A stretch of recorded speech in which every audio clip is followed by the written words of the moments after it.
Oftentimes when I go out, I find myself incredibly disappointed with food, which leads me to today's conversation. And let's pick a specific example. If your shepherd pie tastes average, no garnish, no microgreen, no tuile is going to save it. The lesson that I'd like to share today is that food has to be delicious first, and that comes from solid fundamental cooking. So let's stop decorating mediocrity and start building better fundamentals. See, all too often I see chefs, especially new execs, overcomplicate their menus beyond the ability of their team, instead of mastering simplicity that satisfies and can be delivered consistently, developing over time.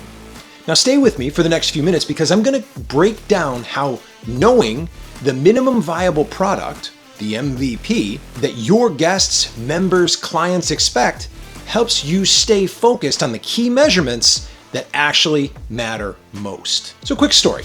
I've been doing a great deal of menu review lately, and I was recently reviewing a peach dessert with one of my clients. The dish started basic, a nice moist cake, properly made caramel, rich, creamy ice cream, and fresh sliced peaches. And you know what? It sold out consistently. Why? Because it was delicious, plain and simple, before we added the basil, cracked pepper, and the bourbon. The ultimate lesson is clear. The dish was already excellent. The minimum viable product, the MVP, was there.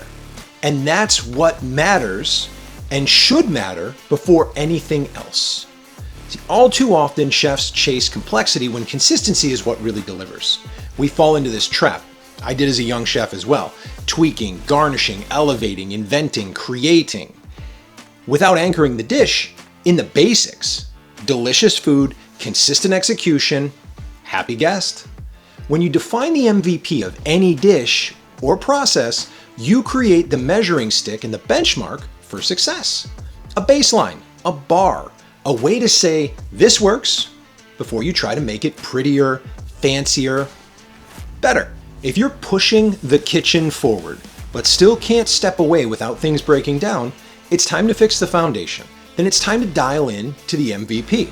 Click the link, book a call, and I'll walk you through how I help chefs like you lead with clarity, consistency, and calm. Now let's talk about MVP thinking across the kitchen.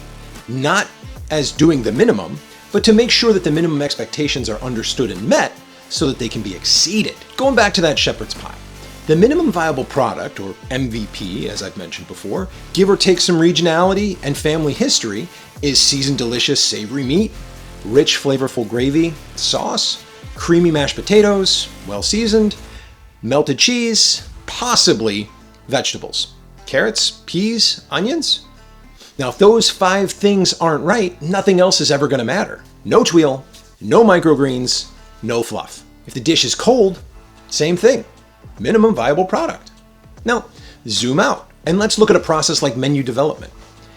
Don't build complexity on top of inconsistency.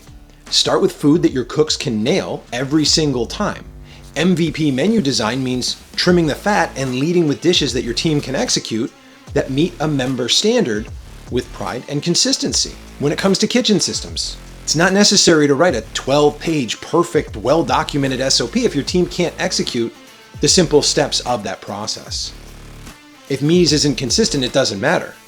Are your station checks being done? Can your new hire walk in and understand success? If not, it's important to hone back and look at what the necessary outcome is, the minimum viable product first. And when it comes to team leadership, it's not that different.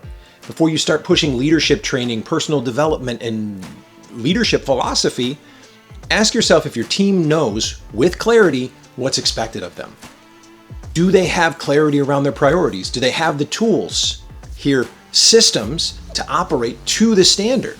Is there a clear standard? I think the basic MVP of leadership are clear standards, steady support, real-time feedback, consistent application, and follow-through. If you don't have those things, then it's very hard to build a leadership team. I think back to something Chef Arnone always used to remind me, and that was simply, what can I take away from this to make everything else better? More often than not, that was in relationship to a plate. What component can I take away that's dragging everything else down, and therefore put more work into making the other components better? See, it's not about doing more, it's about doing the necessary components right, consistently.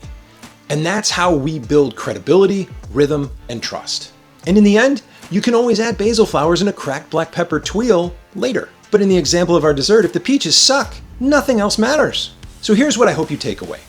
Before you chase the next cool garnish, the next tech-forward tool, overbuilt training doc in pursuit of better, ask yourself, what's the MVP? What's the minimum viable version that delivers what your customer actually wants? And your customer could look like a member on your team, the guest in the dining room, your sous chef, your general manager. Just understand what success is as defined in the minimum viable product. When it comes to food, it pretty much all comes back to delicious, consistent, properly executed. Start there, build from there, and then maybe layer in the flair once everyone is clear on the baseline performance. And that's what needs to happen in order for a chef's leadership to scale. MVP is the heart of most leadership decisions, as well as leadership confidence and the stability of an operation.